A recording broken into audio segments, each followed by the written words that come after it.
Maka kita akan membahas tentang sebuah kaum yang diutus kepada mereka Nabi Arab. Kaum itu disebut dalam Al-Quran dengan sebutan kaum Samud. Kita akan bercerita tentang kaum Samud dan seekor unta. Ma'asyiral muslimin yang dimuliakan Allah Azza wa Jal, menariknya cerita ini karena dalam cerita ini Allah Subhanahu wa ta'ala letakkan di tengah-tengah mereka seekor unta, dan unta itu menjadi mukjizat bagi mereka. Kemudian yang kedua, sebab hancurnya kaum ini pula dikarenakan unta juga, karena mereka menyembelih unta itu. Namun sebelumnya kita akan fokus tentang cerita tentang kaum Samud. Siapa kaum Samud ini? Ma'asyiral muslimin yang dimuliakan Allah Subhanahu wa ta'ala, kaum Samud ini termasuk dari Arab Al-Ba'idah. Arab itu ada dua. Ada namanya Al-Arabul Ba'idatu, ada yang namanya Al-Arabu Al-Baqiyatu. Arab Al-Ba'idah artinya orang-orang Arab yang sudah punah, dan mereka adalah kaum Ad dan kaum Samud. Kemudian yang kedua ada namanya Al-Arabu Al-Baqiyah, orang Arab yang masih ada sampai hari ini, dan mereka adalah keturunan daripada Ismail ibn Ibrahim alaihim salam.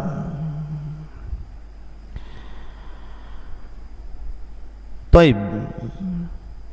Lalu siapa kaum Samud ini yang kita akan ceritakan di malam ini? Samud sendiri secara bahasa diambil dari kata as-samdu, artinya ma'un qalil, air yang sedikit. Tapi yang dimaksud di sini Samud di sini sebuah kaum yang sebagian para ulama mengatakan bahwa letak kaum Samud itu antara Hijaz. Hijaz itu Mekah Madinah, itu disebut Hijaz. Antara Hijaz dan Syam. Ada juga yang mengatakan antara Hijaz, Mekah dan Madinah mengarah Yordania. Di situ ada perkampungan namanya Al-Hijru. Makanya dalam Al-Quran ada namanya surah Al-Hijr. Disyaratkan bahwa Al-Hijr di sini artinya perkampungan kaum Samud. Dan kalimat Samud diulang-ulang dalam Al-Quran banyak sekali. Lah kaum Samud ini mereka tinggal di gunung-gunung batu. Makanya kampungnya disebut Al-Hijr, diambil dari kata hijarah, bebatuan. Mereka hidup di lembah-lembah dan gunung-gunung bebatuan, dan mereka kabilah yang banyak. Ma'asyiral muslimin yang dimuliakan Allah Azza wa Jalla, di zaman Nabi SAW, Nabi pernah lewat ke perkampungan Al-Hijr ini. Kaumnya Samud pernah dilewati Nabi SAW ketika Rasul menyerang musuh di perang Tabuk. Dan itu diriwayatkan dalam sebuah hadis dari Ibnu Umar radhiyallahu an, lamma nazala Rasulullah sallallahu alaihi wasallam bin nasi ala Tabuk, ketika Nabi sallallahu alaihi wasallam singgah bersama beberapa para sahabat di sebuah tempat menuju perjalanan Tabuk, yuqalu lahu Al-Hijr. Tempat itu disebut Hijr namanya. Lah ketika itu para sahabat kehausan. Fastasqan nasu minal abar allati kanat tasrabu minha Thamud. Maka mereka mencari sumur, kemudian mereka dapat sumur, mereka minum dari sumur itu, dan sumur itu bekas peninggalan kaum Thamud. Bukan itu saja, fa'ajanu minha wa nasabu minha al-qudura. Mereka pun membuat adonan roti dengan campuran dari air sumur yang pernah diminum orang Thamud itu. Tetapi Nabi SAW tiba-tiba memerintahkan untuk menumpahkan air itu, dan dilarang untuk meminum kemudian roti yang sudah diadon, disuruh dikasih makan unta. Kemudian Nabi SAW melarang mereka masuk ke negeri yang pernah diazab oleh Allah Subhanahu wa taala kecuali dalam kondisi menangis. Kata Rasul, la tadkhulu ala haula'il mu'adzabin illa an takunu baqina fa illam takunu baqina fala tadkhulu alaihim an yusibakum mithlu ma asabahum. Kata Rasul, jangan kalian masuk ke sebuah kaum yang pernah diazab kecuali kalian menangis ketika melewati tempat itu. Kalau kalian tidak bisa menangis ketika melewati tempat itu, kata Rasul, maka jangan lewat di situ, karena dikhawatirkan kalian akan ditimpa sebagaimana sebelumnya Allah menimpa azab kepada kaum Tsamud. Dari sini ada faedah, ikhwan, tidak boleh seseorang melintasi tempat-tempat yang pernah diazab Allah. Contoh umpamanya laut mati. Laut mati itu sekarang itu kan dijadikan wisata, padahal laut mati itu tempat diazabnya kaum Lut di negeri Sodom sana. Jadi Allah angkat negeri Sodom ke langit, kemudian dihujani meteor, kemudian ditumpahkan lagi, dan sekarang jadi laut mati. Justru jadi wisata pula di situ. Orang mandi lumpur di situ. Mandi pakai air, ini pakai lumpur pula. Coba mandi lumpur, katanya biar kulitnya bagus. Dalam Islam tidak boleh seseorang itu singgah di tempat-tempat yang pernah diazab Allah Subhanahu wa taala, dan ulama hanya membolehkan itu dengan syarat, kalau memang melintasi tempat yang pernah diazab itu dalam rangka tafakkur, mengambil ibrah dan pelajaran, kemudian dia menangis. Kalau tidak untuk itu hanya main-main, haram, tidak boleh, karena dikhawatirkan akan ditimpa azab sebagaimana Allah pernah menimpa kaum-kaum yang sebelumnya diazab Allah Subhanahu wa taala. Termasuk juga tempat-tempat kesyirikan, ikhwan. Ada beberapa tempat-tempat wisata itu, di situ banyak kesyirikannya. Antum jangan jalan-jalan di situ. Kalau antum mau jalan-jalan, ke Barelang sana, pantai. Jangan ke tempat-tempat yang ada peribadatan yang di situ ada unsur kesyirikan kepada Allah Azza wa Jalla. Dikhawatirkan datang azab kepada antum. Taib. Kita lanjut mengenal kaum Tsamud. Tsamud ini kita ambil nasabnya. Ada yang mengatakan bahwa Tsamud menurut Imam Ibnu Katsir rahimahullahu ta'ala dalam kitabnya Al-Bidayah wan Nihayah, jadi Tsamud itu sebuah kabilah yang masyhur di negeri Arab, dan Tsamud itu diambil dari nama kakek buyut mereka, namanya Tsamud, saudara daripada Judais, dan keduanya anak daripada Abir Ibn Iram Ibn Sam Ibn Nuh. Artinya ini bukan nabi dari nabi-nabi Bani Israel. Nabi Saleh yang dikirim kepada Tsamud itu adalah nabi Arab, karena nasabnya sampai kepada Nuh alaihi salatu wassalam. Dan di sini juga kita tahu bahwa peristiwa ini, peristiwa kaum Tsamud dan juga diutusnya Nabi Allah Saleh, itu sebelum diutusnya Nabi Allah Ibrahim alaihi salatu wassalam. Lah ulama tafsir mengatakan Tsamud bin Athir ibni Iram ibn Syam ibn Nuh, dan dia adalah saudaranya Judes ibn Athir,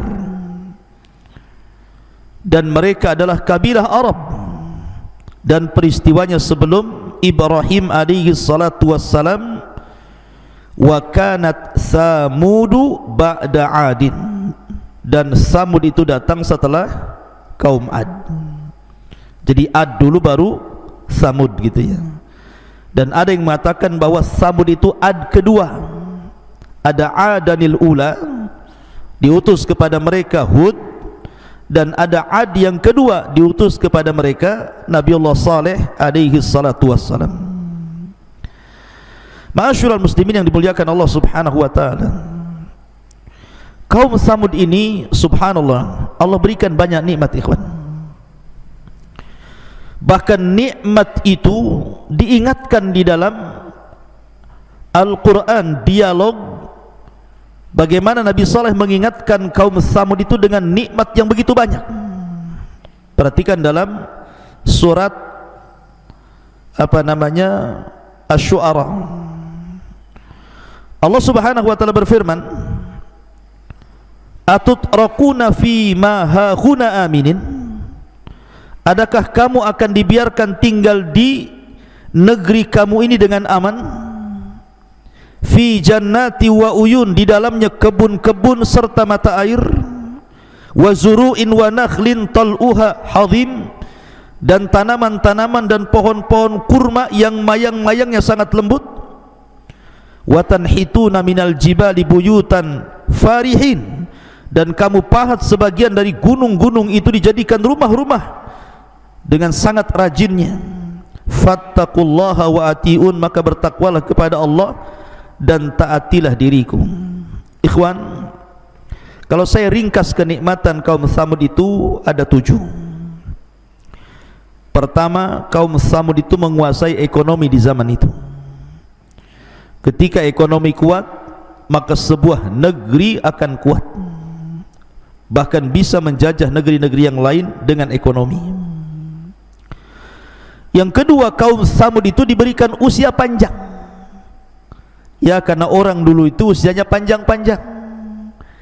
Lain dengan umat Nabi SAW, usianya berkisar 60 sampai 70 tahun saja. Kalau ada yang lewat 70 tahun itu sedikit. Kasihan juga kalau dia masih hidup, tidak ada kawan. Biasanya di usia 60 sampai 70 tahun itu sudah meninggal kalau umat Rasul. Tapi kalau umat dulu itu ribuan tahun. Kemudian yang ketiga, mereka memiliki kekuatan fisik. Nanti saya jelaskan. Jadi fisiknya itu tinggi-tinggi karena jarak mereka dengan Adam kan tidak jauh. Nabi Allah Adam alaihi salatu wassalam memiliki fisik berapa tingginya? 60 hasta. 1 hasta setengah meter. Berarti kalau 60 hasta 30 meter. Tingginya Adam itu 30 meter. Kalau pakai celana antum tidak muat lah. 30 meter ya. Artinya bahwa badan mereka itu kuat-kuat, tinggi-tinggi gitu ya. Kemudian yang keempat, mereka memiliki keahlian perang. Jadi Tsamud itu memiliki pasukan kuat yang tidak pernah dikalahkan di zaman itu. Kemudian yang kelima, bangsa ini memiliki peternakan, pertanian yang sangat melimpah ruah. Kaya betul dengan peternakan dan pertanian itu, subur lahannya. Yang nomor 6, mereka mampu mengubah bumi datar menjadi istana. Bahkan yang nomor 7, gunung-gunung cadas menjulang, mereka bisa dirubah menjadi gedung-gedung yang sangat indah. Bayangkan mereka memahat bukit-bukit batu itu dijadikan istana. Makanya kalau antum ada uang haji atau umrah, ataupun belajar di Saudi, bisa melihat peninggalan kaum Tsamud itu.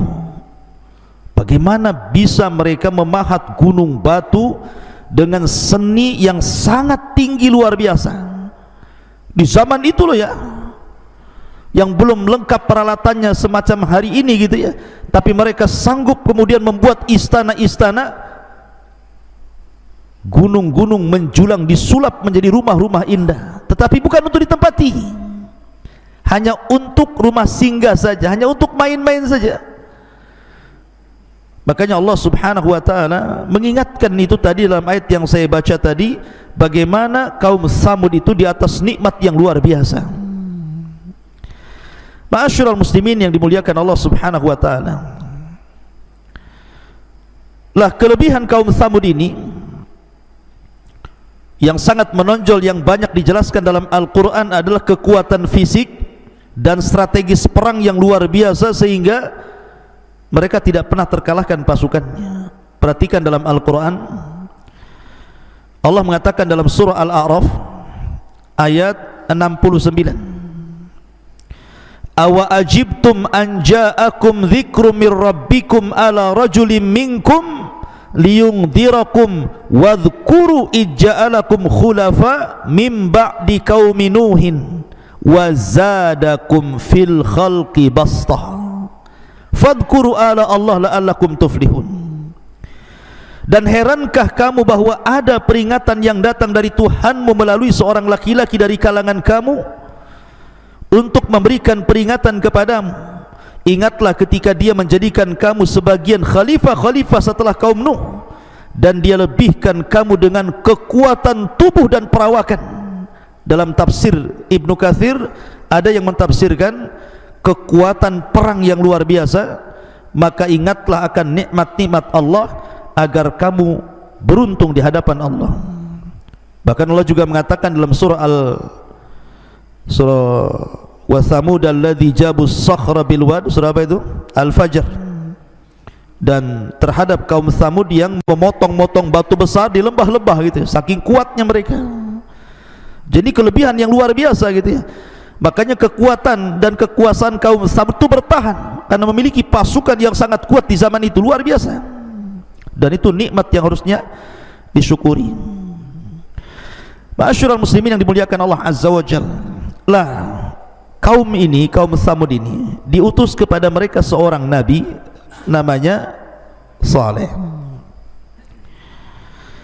Nabi Allah Saleh alaihi salatu wassalam, sebagaimana nabi-nabi yang lainnya, mendakwahkan dakwah tauhid, berdakwah dengan cara lembut, dengan cara keras, dengan berdialog, sebagaimana adatnya para nabi seperti itu. Bahkan setiap para nabi pasti akan diberikan mukjizat kan. Sampai-sampai ketika kaum Tsamud ini mereka meminta kepada Nabi Allah Saleh dan mengatakan, ya Saleh, kalau engkau seorang nabi, tampakkan mukjizatmu. Bukankah seorang nabi harus punya mukjizat, keanehan-keanehan? Kemudian Nabi Saleh mengatakan, baik, apa yang kalian minta? Kemudian mereka mengisyaratkan ke batu, karena mereka kan tinggal di bukit-bukit batu masalahnya. Jadi syaratkan ke batu, wahai Saleh, lihat batu itu, keluarkan dari dalam batu itu unta dengan anaknya. Bayangkan mereka meminta unta dengan anaknya, naqah usyara namanya. Jadi unta betina, kemudian diiringi dengan anaknya yang kecil itu. Tetapi Nabi Allah Saleh alaihi salatu wassalam tidak mau begitu saja. Dia minta perjanjian, baik kalau seandainya saya keluarkan unta dan anaknya sekalian dari batu itu, beriman enggak kalian ini? Maka mereka mengatakan, kami beriman. Bayangkan mereka janji akan beriman kepada Nabi Allah Saleh alaihi salatu wassalam kalau seandainya dikeluarkan dari batu itu unta plus dengan anaknya. Maka Allah Subhanahu wa taala katakan, qad ja'atkum bayyinatun mir rabbikum hadhihi naqatullahi lakum ayat. Sungguh telah datang kepada kalian keterangan dari Rabb kalian, inilah unta Allah bagi kalian, dan itu tanda-tanda kuasa Allah. Akhirnya setelah kemudian mereka meminta itu, kemudian mereka berjanji akan beriman kepada Allah Azza wa Jal. Betul-betul tiba-tiba batu itu belah, keluar unta plus dengan anak yang masih kecil itu ngikutin di belakang. Dan ini mukjizat ikhwan yang Allah Subhanahu wa taala anugerahkan kepada kaum Tsamud. Kenapa unta itu dijadikan mukjizat? Kata para ulama, pertama, karena unta itu keluar tanpa dilahirkan. Tahu-tahu keluar aja dari batu gitu ya. Kemudian bawa anak lagi. Kapan itu unta dilahirkan? Siapa ibu bapak untanya itu? Kok keluar pula dari batu itu? Makanya kemudian unta itu disebut mukjizat. Yang kedua, unta itu kan anaknya masih nyusu tuh. Susu daripada unta itu kalau diperas itu bisa diminum orang satu kampung, bisa diminum oleh orang banyak manusia-manusia dari kabilah-kabilah Tsamud. Tsamud itu kan kabilah-kabilah, bukan satu kabilah, banyak kabilah tuh. Tapi semua bisa minum dari susunya unta itu. Padahal untanya cuma satu. Kalau bukan mukjizat apa namanya? Kemudian yang ketiga, kalau unta itu giliran minum di tempat minum itu, tidak ada satupun binatang berani mendekat. Tidak ada satupun binatang, apapun jenis binatangnya, mendekat ke tempat minumnya itu kalau unta sedang minum tuh. Ini mukjizat ikhwan, mukjizat dari Allah Subhanahu wa taala, menjadi keberkahan bagi kaum Tsamud. Akan tetapi ikhwatu fiddin yang dimuliakan Allah Azza wa Jalla, apakah kemudian setelah Allah buktikan bahwa Nabi Saleh adalah seorang Nabi dengan ditampakkan mukjizat, lantas mereka beriman sebagaimana perjanjian mereka? Rupanya tidak. Mereka tidak beriman kecuali sedikit. Jadi setelah kemudian unta itu hidup berkeliaran, tidak boleh diganggu gitu ya, kemudian banyak pertentangan dari kaumnya Nabi Saleh, kaum Tsamud kepada Nabi Allah Tsamud. Dengan berlalunya waktu, akhirnya mereka jengkel kepada Nabi Saleh. Dari sini kemudian mereka memiliki rencana untuk membunuh unta itu, mau dibunuh unta itu. Ma'asyiral muslimin yang dimuliakan Allah Azza wa Jalla, maka Allah katakan dalam Al-Quran, fakadzabuhu fa'aqaruha, maka mereka mendustakan Nabi Allah Saleh dan mereka pun kemudian menyembelih unta itu. Bagaimana kisahnya? Al-Imam Ibnu Ja'far Ibn Jarir rahimahullahu ta'ala, Abu Ja'far Ibn Jarir, di dalam kitab tafsirnya mengatakan, jadi dulu ada seorang nenek yang sangat tua dan dia kafir. Ada seorang nenek yang sudah tua dan dia kafir. Nenek ini paling keras permusuhannya dengan Nabi Allah Saleh. Paling keras permusuhannya dengan Nabi Allah Saleh. Lah nenek ini Allah takdirkan memiliki banyak anak, semua cantik. Anak-anaknya itu memang cantik. Lah kemudian nenek ini menawarkan kepada siapapun yang bisa membunuh untanya Nabi Saleh, silahkan nikah dengan anakku. Dan ada perempuan lain yang sama juga menawarkan putrinya. Lah ketika itu muncul seorang laki-laki yang tertarik dengan putri nenek itu, namanya Kidar ibnu Salif ibnu Jud'ah. Kidar ibn Salif, yang kelak dia yang membunuhnya itu, membunuh unta itu, namanya Kidar ibn Salif. Kemudian yang kedua Misda ibn Mihraj. Jadi dua orang ya, Kidar ibn Salif dan Misda ibn Mihraj. itu siap menikahi wanita itu, maharnya membunuh unta saleh. Maka berangkatlah Kidar ibn Salib dan Misda ibn Mihraj ini, yang sebelumnya mereka bermusyawarah tuh dengan seluruh kaum Tsamud. Mereka bermusyawarah dengan kaum Tsamud. Makanya kenapa Allah Subhanahu wa taala ketika menjelaskan tentang masalah unta ini, Allah Subhanahu wa taala mengatakan fa'aqaruha, mereka pun membunuh unta, padahal yang membunuh 2 orang. Tapi bahasa Al-Quran menggunakan jama kan, fa'aqaruha, harusnya menggunakan musanna. Kenapa dibuat jama? Karena otak pembunuhan ini orang ramai, walaupun yang eksekutornya cuma 2. Siapa? Kidar ibn Salib dan Misda ibn Mihraj. Mereka pun bergerak. Kemudian mereka mendekati unta itu, nunggu unta itu sedang minum. Maka ketika melihat unta itu sedang minum, maka diseranglah unta itu oleh Kidar ibn Salib dan juga Misda ibn Mihraj.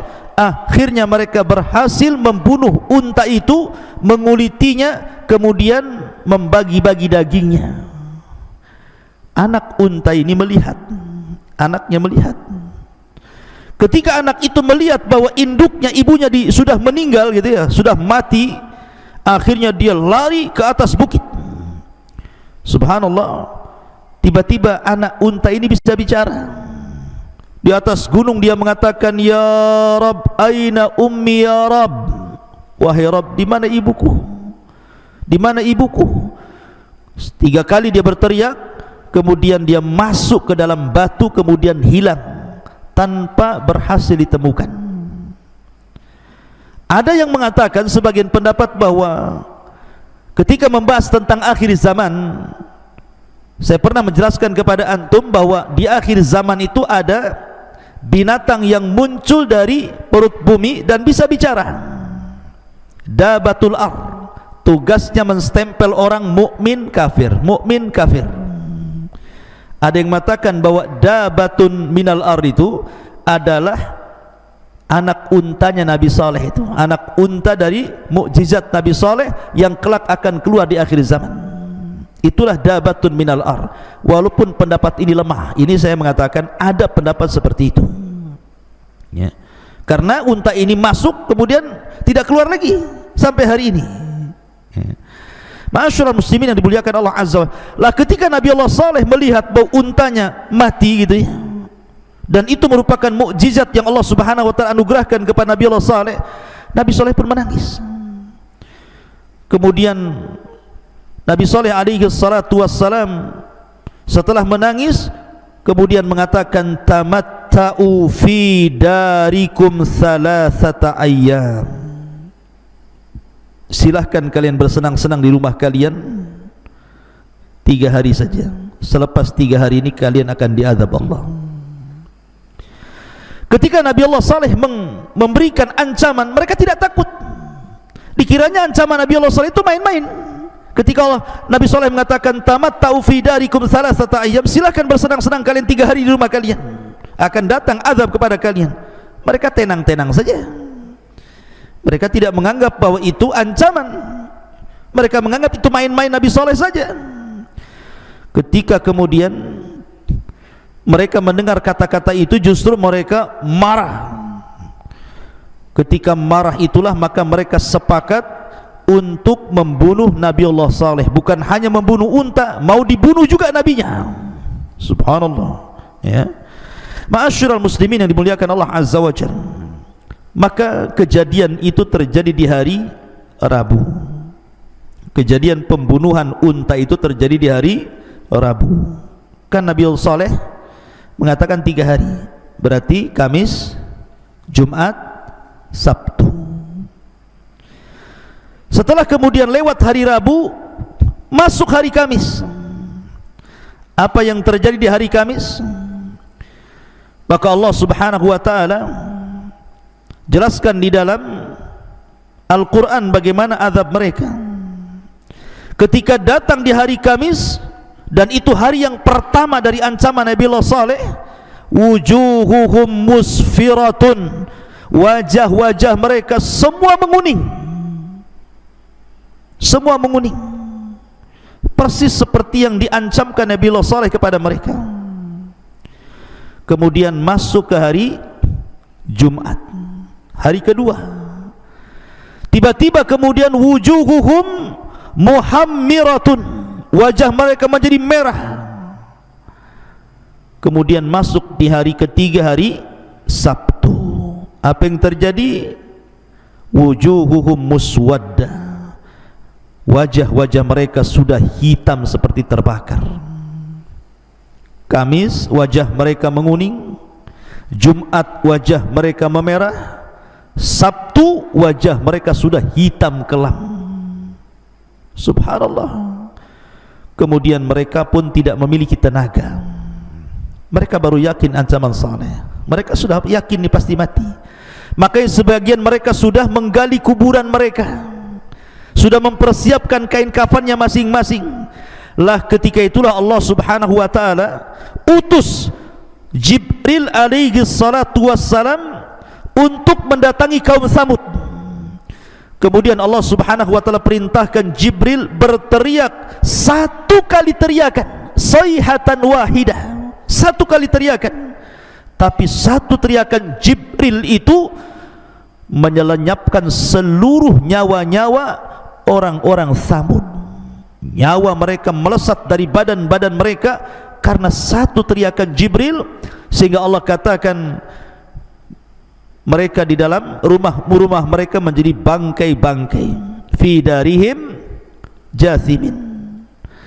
Perhatikan, Allah katakan dalam Al-Quran, qalu, mereka berkata, taqasamu billahi lanubayyitannahu wa ahlahu thumma lanaqulanna liwaliyihi ma syahidna mahlika ahlihi wa inna lasadikun. Mereka pun berkata, bersumpahlah kalian dengan nama Allah bahwa kita pasti akan menyerang dia, maksudnya Nabi Allah Saleh bersama-sama keluarganya pada malam ini, katanya merencanakan pembunuhan tuh. Kemudian kita akan mengatakan kepada ahli warisnya bahwa kita tidak menyaksikan kebinasaan keluarganya, dan sungguh kita orang benar. Kemudian wa makaru makran wa makarna makran wa hum la yash'urun. Mereka hendak membuat makar, Allah pun membuat makar, dan mereka tidak tahu makar Allah.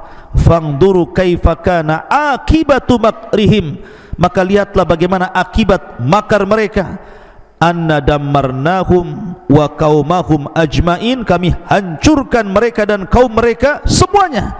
Fatilka buyutuhum khawiyatun bima zalamu, dan sungguh rumah-rumah mereka runtuh karena kezaliman mereka. Jadi ketika Jibril berteriak, ikhwan, itu seperti gempa kaum Tsamud itu. Semua rumah-rumah roboh, ya. Tidak ada satupun yang hidup di situ kecuali satu orang yang masih selamat dari kaum Tsamud itu. Namanya Abu Rughal.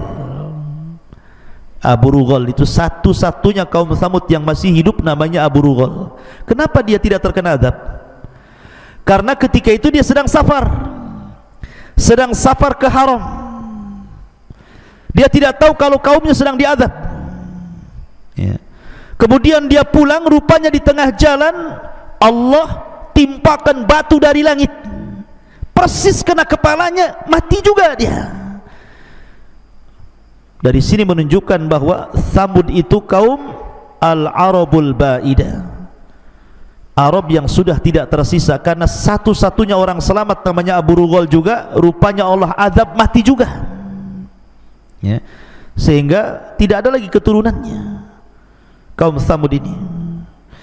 Pertanyaannya, ikhwatu fiddin, penyimpangan apa sehingga Allah kirimkan azab kepada mereka itu? Saya bagi beberapa pembahasan. Satu, karena kaum Tsamud itu mereka menyekutukan Allah. Ketika kaum Ad diazab oleh Allah, diangkat badan-badan mereka ke langit, sab'ata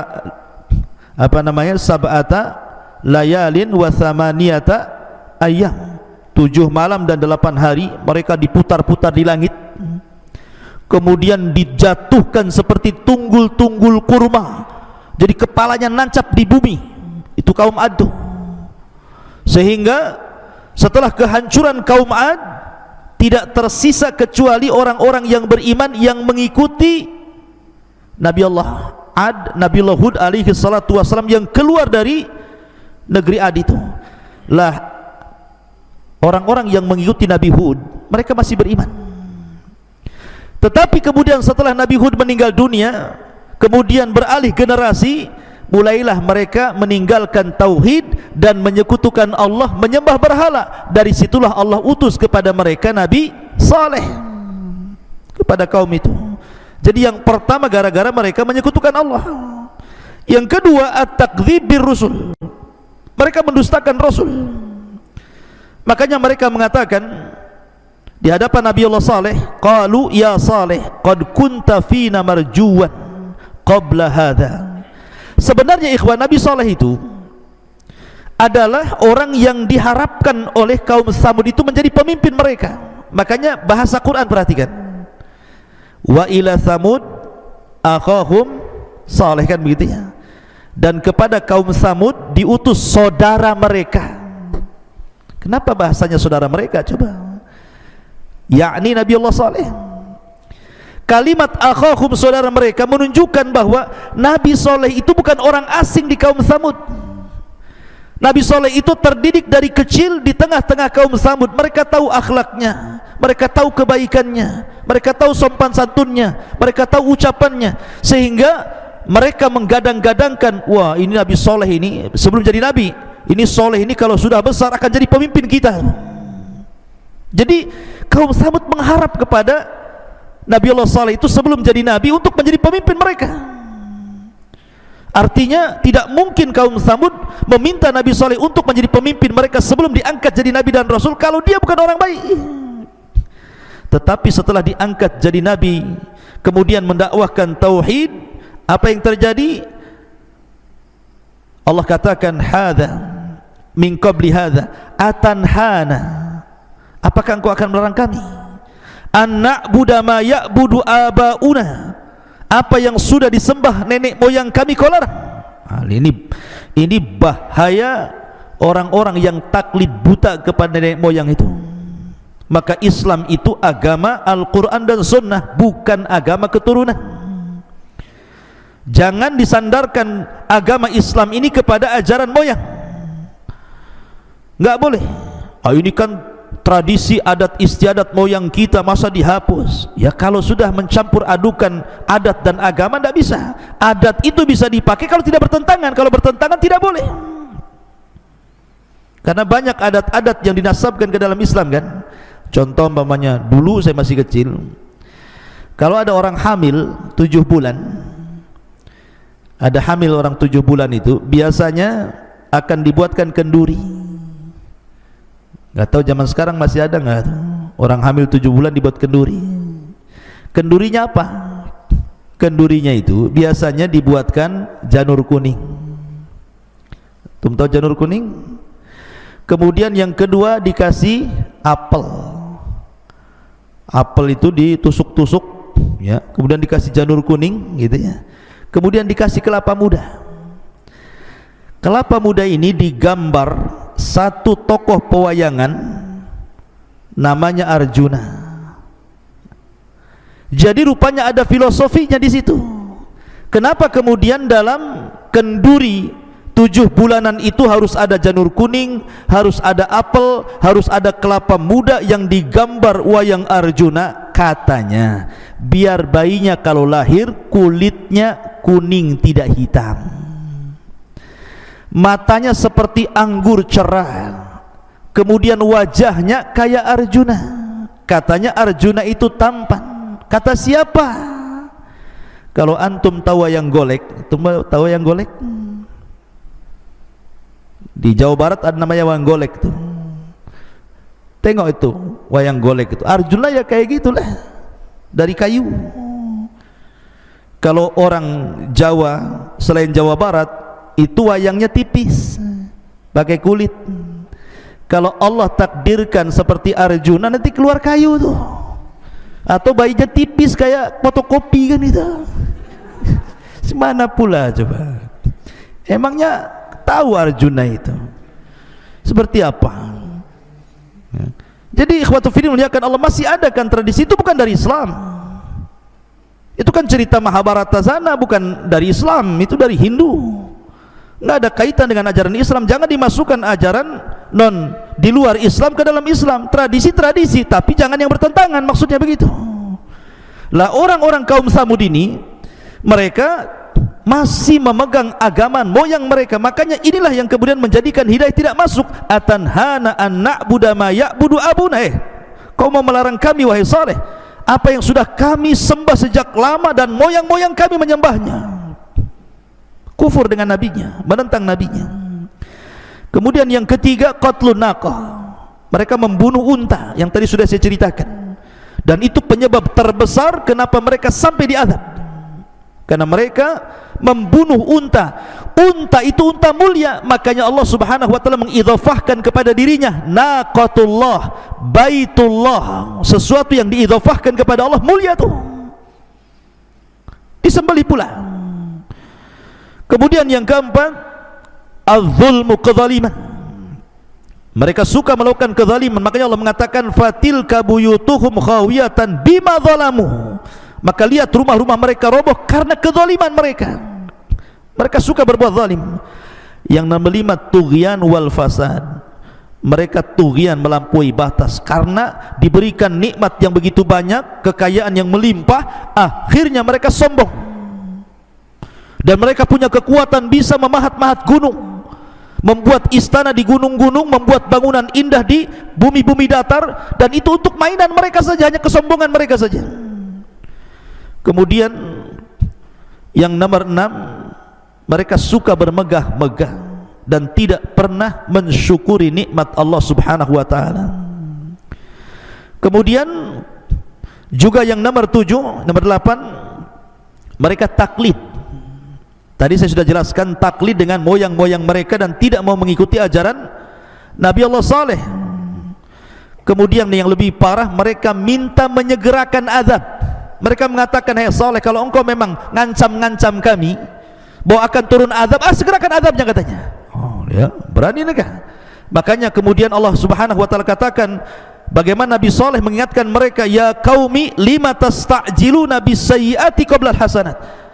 Wahai kaumku, ngapain kalian tergesa-gesa ingin ditimpakan keburukan? Dikiranya ini main-main nih masalah azab ya. Kemudian yang terakhir, satu kampung sepakat melakukan kejahatan. Kemudian mengutus 2 orang kidar tadi, Ibn Salib, untuk membunuh untanya Nabi Allah Saleh. Ini diantara penyebab kenapa Allah kirim azab kepada mereka. Ma'asyiral muslimin yang dimuliakan Allah Subhanahu wa taala. Kemudian setelah memang azab itu ditimpakan kepada mereka, maka tidak ada yang selamat kecuali sedikit, kecuali orang-orang yang ikut dengan Nabi Allah Saleh alaihi salatu wassalam. Mereka lah yang kemudian tersisa dari kaum Tsamud itu. Tapi sekali lagi bahwa Nabi Saleh satu-satunya yang tersisa dari kaum Tsamud, sementara Abu Rughal yang tadinya Safar mati juga. Kemudian setelah Nabi Saleh meninggal, berarti tidak ada lagi keturunan kaum Tsamud. Maka disebut Al-Arabul Ba'idah, Arab yang punah, tidak ada lagi bekasnya, karena satu-satunya keturunan Tsamud cuma Nabi Saleh. Ketika Nabi Saleh meninggal, sudah tidak ada lagi keturunannya. Maka disebut Al-Arab Al-Ba'idah namanya.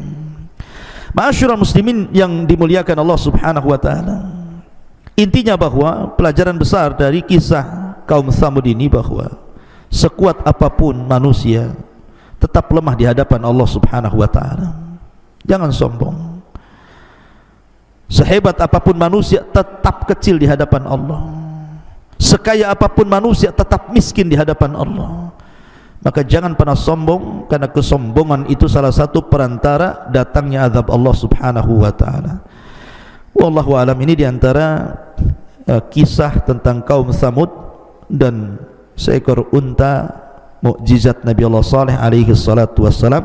Subhanakallahumma bihamdika asyhadu an la ilaha illa anta astaghfiruka wa atubu ilaik. Allahu ta'ala alam. Assalamualaikum warahmatullahi wabarakatuh.